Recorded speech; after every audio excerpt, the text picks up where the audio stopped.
É isso, tropinha. Videozinho hoje aí, mais um react.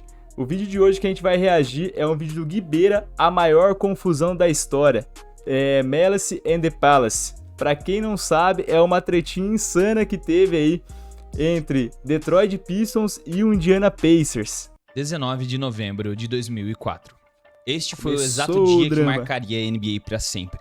Você provavelmente não viu, mas imagine essa cena de um jogador saindo da quadra nesse clima nada amistoso. Pra te contar de forma correta como tudo isso aconteceu, eu vou ter que voltar um pouco nessa história. Primeiramente começando pelos times que estavam em quadra. De um lado, Indiana Pacers. Um time liderado pelo veterano e um dos melhores arremessadores de 3 pontos de todos os tempos. Monstro, pra quem não conhece, esse cara foi um monstro, Reg Miller, velho. Infelizmente ele não foi campeão, mas jogou demais, velho.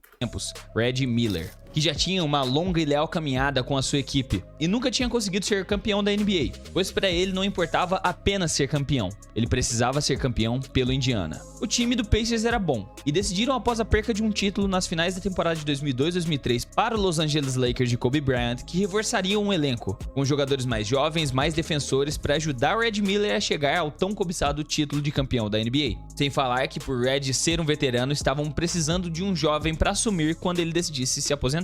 Para isso, eles fizeram negociações com o Portland Trail Blazers para trazer o jovem e promissor ala pivô Jermaine O'Neal, que tinha apenas 20 anos de idade e não tinha muitos minutos na rotação do Blazers. E também com o Chicago Bulls, trazendo um dos melhores defensores de perímetro, Ron Artest.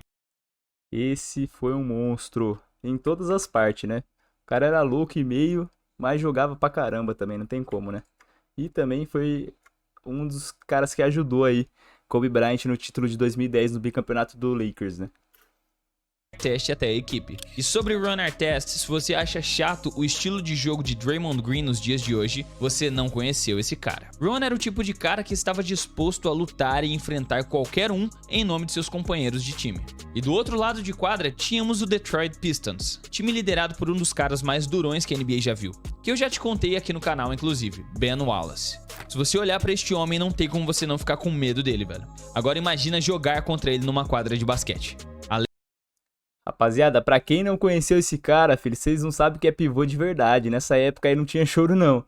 Era pancada o tempo inteiro, era tempo fechado o tempo inteiro, tropa. Esse cara, Ben Wallace, foi um monstro. Além de ele ser um dos melhores defensores que essa liga já viu e o líder da equipe do Pistons. Fora ele, os Pistons ainda contavam com o excelente armador Chauncey Billups, o ala mascarado Richard Hamilton, o excelente ala Tyshawn Prince e o ala pivô Rasheed Wallace. Um quinteto defensivamente muito casca-grossa, assim como o legado de outros elencos do Detroit Pistons. Não é à toa que esse time tem um histórico de bad boys. Esse mesmo time foi campeão da temporada de 2003-2004 para cima do Los Angeles Lakers de Kobe Bryant e Shaquille O'Neal. Dito isso, o confronto entre esses dois times começou justamente nas finais de conferência da temporada de 2003-2004, pois ambas as equipes tinham os times mais fortes defensivamente da NBA, e saberiam que quem saísse daquele confronto, indo para as finais, tinham as maiores chances de derrotar o Lakers de Kobe. E foi isso que aconteceu, os Pistons derrotaram o Indiana em 6 jogos, de uma forma que deixou a derrota muito amarga nas lembranças de Ron Artest. Pois no jogo 6, o jogo da eliminação, era vida ou morte para poder forçar para o jogo 7, e o jogo estava muito pegado. Muitos empurrões, xingamentos e provocações, empatado até mesmo nos minutos finais. E Ron estava marcando o melhor pontuador dos caras, o Richard Hamilton, que em uma posse deu um empurrão com as costas em Ron Artest, que respondeu erguendo o cotovelo na altura do queixo do adversário. Esse vacilo de Ron gerou uma falta flagrante, que deu a vantagem ao Detroit Pistons, que a partir daquele momento do jogo não iriam deixar de forma alguma o adversário recuperar o placar. E foi assim que terminou o jogo. Foram várias notícias colocando Ron Artest como o maior vilão da eliminação do Pacers. Ou seja, o maluco já foi embora pra casa remoendo já. Foi embora já puto, louco pra chegar em casa quebrando tudo já. Em ter ficado mais um ano no quase em um provável título na carreira de Red Miller. Antes de começar a temporada seguinte, Donnie Walsh e Larry Bird, que representavam o front office do Indiana Pacers, decidiram adicionar mais um cara durão na defesa da equipe. Esse Stephen é outro Jackson. maluco também Stephen das ideias. não era muito diferente de Ron, tanto que eles brigavam muitas vezes para ver quem marcaria o melhor jogador do time adversário. Pois é, agora Red Miller estava cercado por 3 pitbulls. Jermaine O'Neal, Stephen Jackson e Ron Artest. Uma combinação de defensores de dar medo em qualquer um, menos em Ben Wallace. Pois bem, agora nós chegamos até a temporada correta de onde ocorreu, temporada 2004-2005. O local, The Palace of Auburn Hills, estádio do Detroit Pistons. No dia 19 de novembro de 2004, o jogo em que todos esperavam aconteceu numa sexta-feira, dia em que a maioria das pessoas na cidade saíam para beber, assim como aqui no Brasil. E todos os torcedores do Detroit Pistons não são dos mais calmos e amigáveis, se é que você me entende. Eles tentariam gritar, xingar e fazer tudo possível para ajudar o seu time dentro de quadra a sair com a vitória. Tão intensos que até os policiais não gostavam de fazer as seguranças em noites como essa. Os árbitros também estavam apreensivos pela combinação explosiva de Ron Artest, Stephen Jackson e Ben Wallace por 48 minutos em uma quadra de basquete. Naquele dia, Ben Wallace estava muito mal, sofrendo pela perda de seu irmão que havia falecido pouco tempo antes.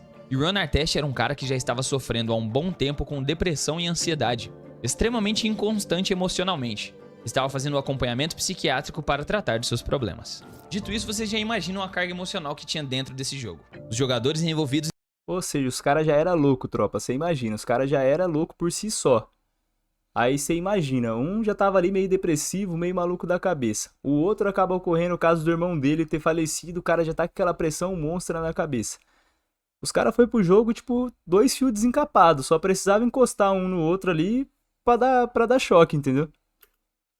Estavam dispostos a usar toda a sua energia para se desligar do mundo dentro das 4 linhas da forma como eles sabem, jogando basquete.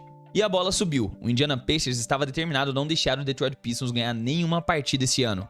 E mostrar que na temporada de 2004 e 2005, independente dos Pistons naquela época ser o atual campeão da NBA, eles eram os favoritos e o melhor time da Conferência Leste.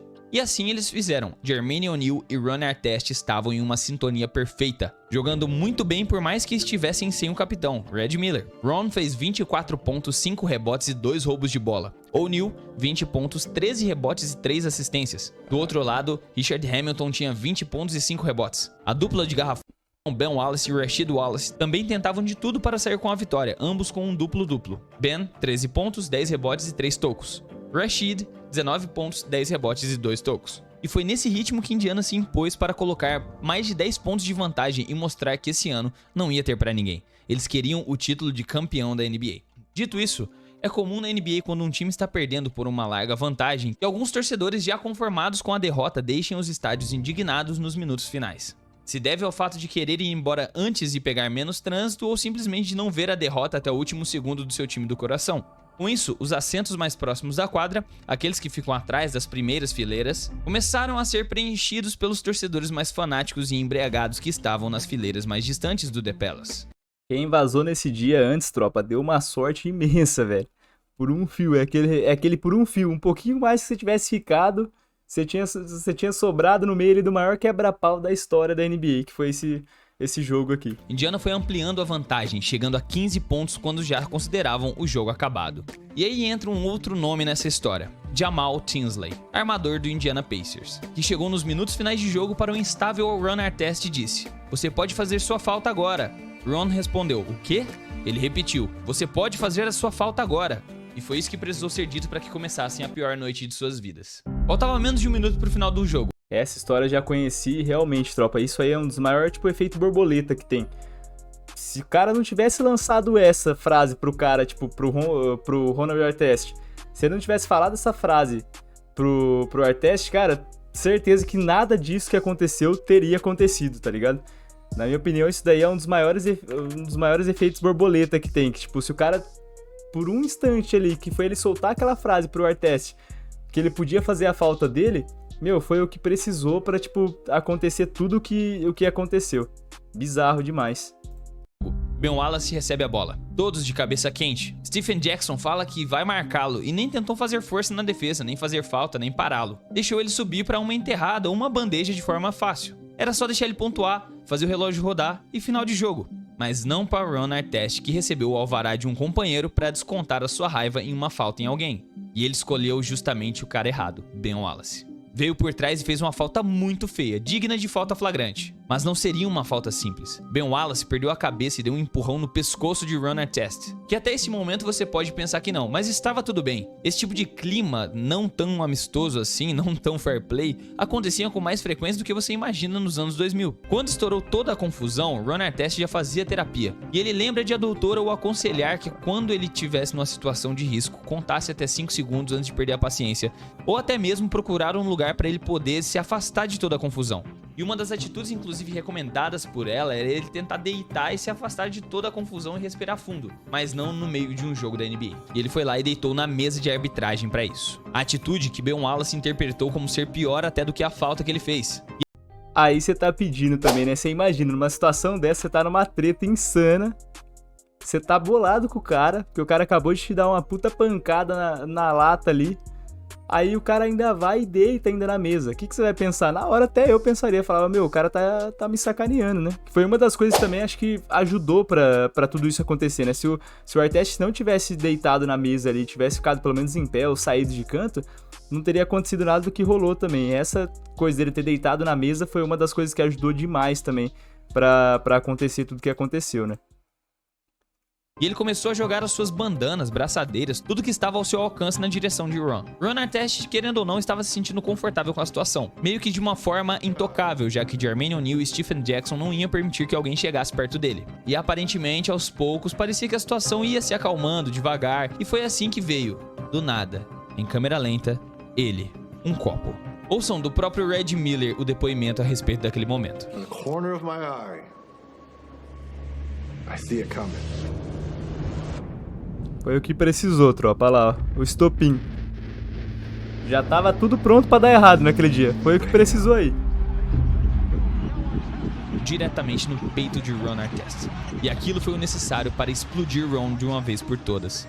E sem pensar duas vezes ele subiu as arquibancadas, imparável na direção dos torcedores do Pistons, que tacaram cerveja em seu peito e começou uma pancadaria. Stephen... E vocês querem saber o que é o melhor de tudo?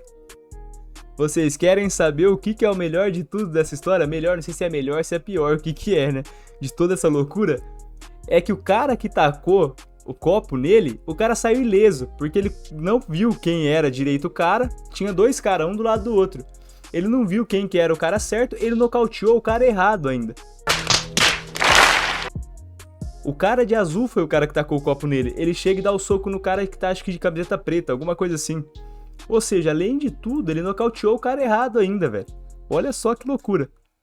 Jackson não ia deixá-lo sozinho, e assim que viu o segundo copo de cerveja voando na cara de seu companheiro, entrou na briga também. As câmeras pegaram as imagens dessa gigantesca confusão, mostrando uma falha enorme na segurança do estádio, tanto que a briga estava sendo apartada, ao menos tentando ser, pelos seguranças da equipe do Indiana Pacers e pela comissão técnica, que conseguiram tirar os jogadores das arquibancadas e levá-los de volta à quadra com muito custo. E é aí que mostra mais uma falha na segurança do estádio do Detroit Pistons. Um torcedor invadiu a quadra com os punhos cerrados, já que não tinham policiais nem seguranças suficientes para conter a situação. E frente a frente com aquela situação, Ron não pensou duas vezes em reagir à atitude. Bum! Mais uma briga se inicia, só que dessa vez dentro de quadra.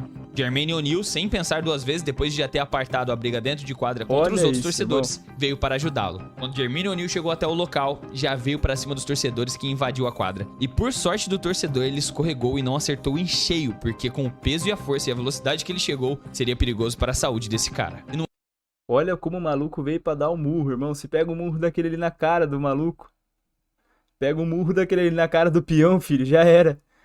O cara tava de berço até hoje, tava dormindo até hoje. No momento que aconteceu tudo isso que eu tô te contando, tinham apenas 3 policiais dentro do estádio e não tiveram confiança de que seriam o suficiente para ajudar nessa confusão. E só depois de uma ligação de uma mulher que estava dentro do estádio, foi aí que a polícia local mandou reforços. Quando a polícia chegou, queriam levar Jackson, O'Neal e Artest presos, porém eles se negaram e falaram que só fariam algo na presença de um advogado. Nesse momento, havia uma comissão técnica de seguranças e todo o pessoal possível para removê-los de quadra, com aquelas imagens que mostramos no começo do vídeo. Depois Stephen Jackson e depois por último Jermaine O'Neal. Os torcedores se concentravam próximos das saídas e tacavam tudo o que tinham ao seu alcance nos atletas do Indiana. Copos de cerveja, garrafas d'água, pipoca, bizarro isso aí, pilhas e até mesmo bizarro. uma cadeira foi removida das arquibancadas, que quase acertou o Jermaine O'Neal. Inclusive, Stephen Jackson disse a um documentário: O negócio virou um formigueiro de tal nível. Você imagina, assim, tudo bem, né? Os jogadores ali acabaram tendo toda aquela treta que causou tudo isso aí da torcida. Mas você imagina você tá ali no lugar dos caras que realmente, tipo assim, você se põe no lugar do time do Indiana. Você tá ali mais ou menos, sei lá, em torno de uns 11, 15 caras. E aí, de repente, você vê o ginásio inteiro, tropa. Tá o ginásio inteiro contra vocês ali. Tipo assim, tá só vocês 10, 15 ali mais ou menos. Vamos por arredondar 15 pessoas contra um ginásio inteiro da NBA. E não é qualquer torcidinha, tipo assim, que você vai... sei lá, tipo, de um time mais de boa, né? Que não vai brigar, é um Atlanta, às vezes, sei lá, uma torcida mais tranquila. Não, é logo a torcida do Detroit Pistons, filho.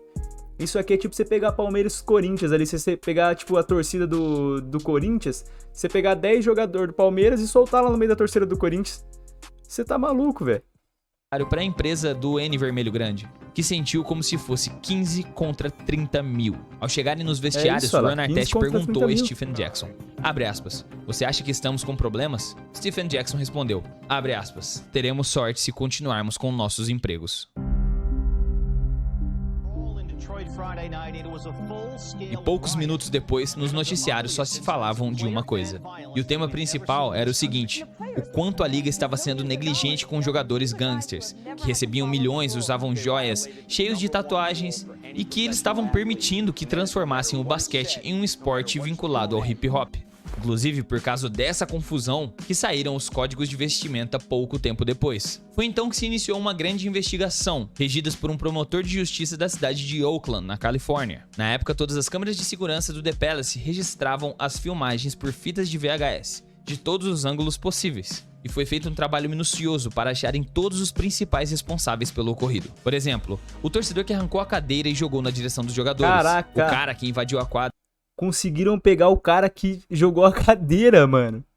Você imagina, o cara sai de boa ali pensando, mano, só fui lá, fiz farra e tô de boa, tô suave.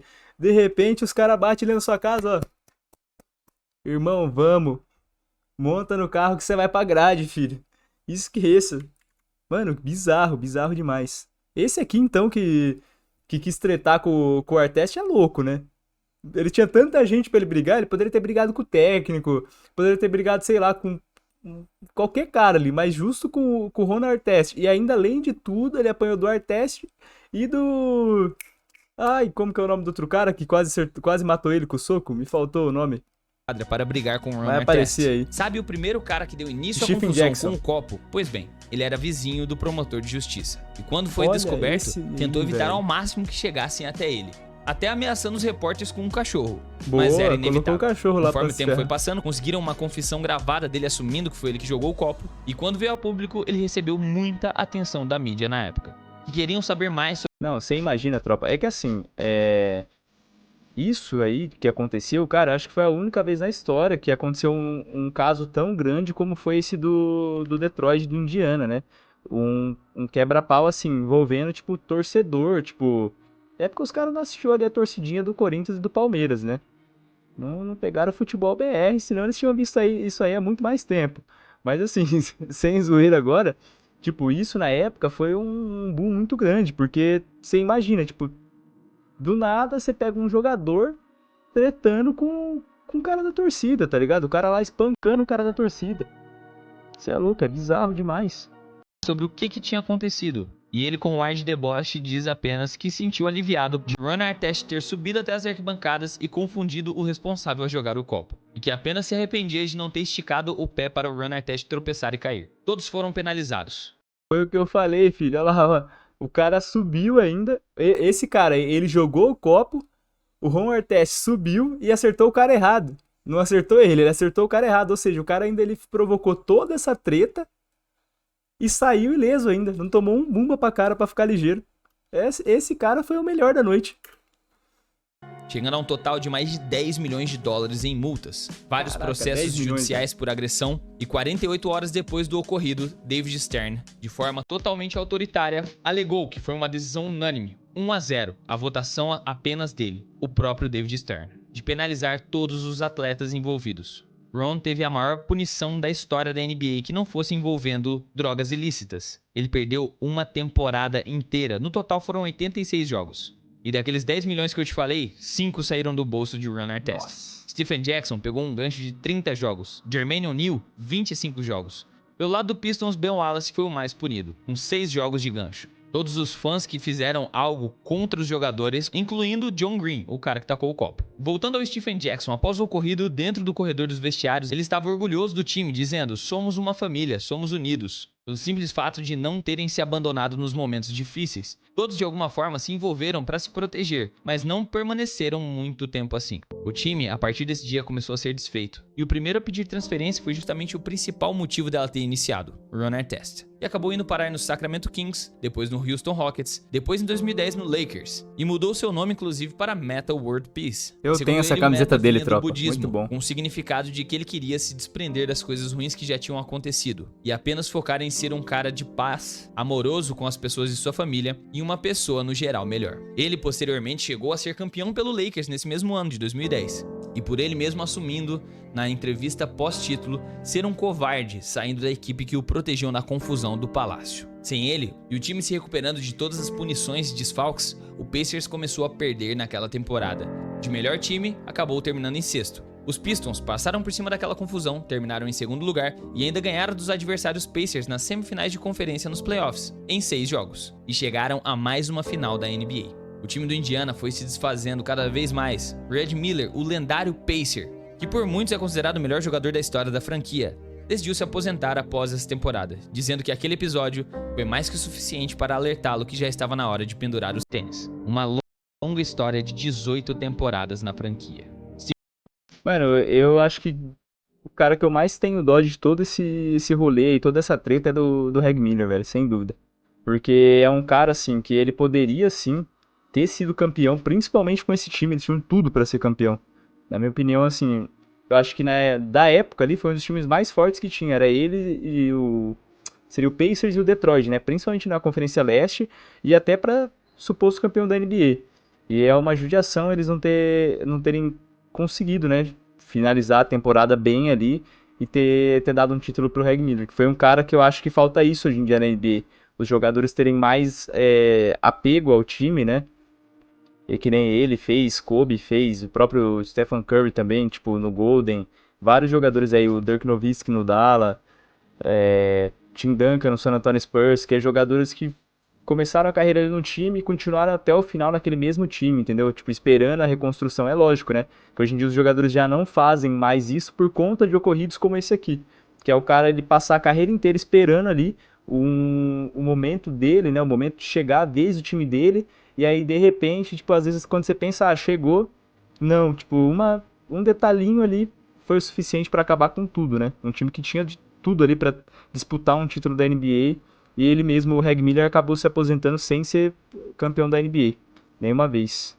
Stephen Jackson foi envolvido em uma troca, onde foi parar no Golden State Stephen Jackson Warriors, foi campeão também depois pelos nos Hornets, para depois fazer parte de um time campeão, assim como o Artest, só que lá no San Antonio Spurs. Pouco tempo depois, também trocaram Tinsley, que foi o cara que falou para Ron Artest fazer a falta. E em 2008, trocaria também Jermaine O'Neal para o time do Toronto Raptors. Mas o cara que mais sofreu com tudo isso, acredite em mim, foi Jermaine O'Neal. Ele que era o líder mais jovem daquela equipe, a grande promessa daquele time. Durante os anos finais do líder veterano Red Miller, ele que estava pronto para assumir o posto, nunca mais foi o mesmo. A sua carreira não decolou depois daquele episódio. Na temporada de 2004, ele tinha 20 pontos e 10 rebotes de média. Na temporada de 2005, ele ainda estava voando, terminou com 24 pontos e 8,8 rebotes de média. Ocorreu aquele problema, ele pegou um grande gancho, e depois seus números, ano após ano, foram caindo e ele nunca chegou a ser tão bom quanto o potencial que tinha. Essa confusão fez a NBA tomar várias atitudes de segurança, como por exemplo, limitar a venda de bebidas alcoólicas para torcedores,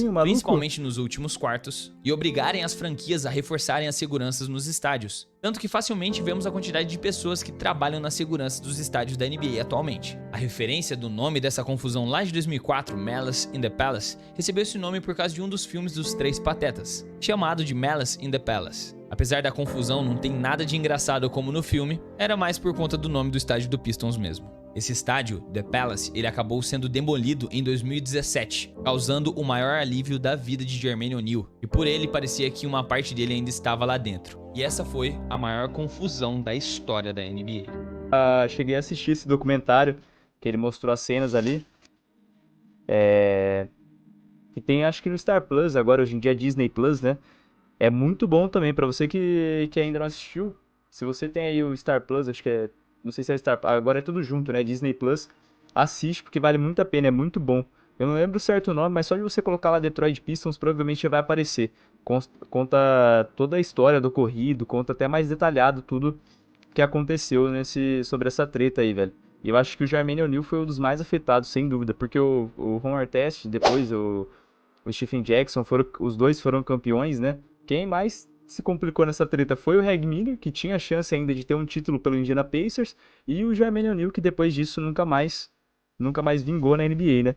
Mas é isso, tropinha. Esse foi o vídeo aí. Pra vocês que viram o videozinho do React, já sabe, deixe seu like, se inscreve no canal, deixe seu comentário aí e tamo junto.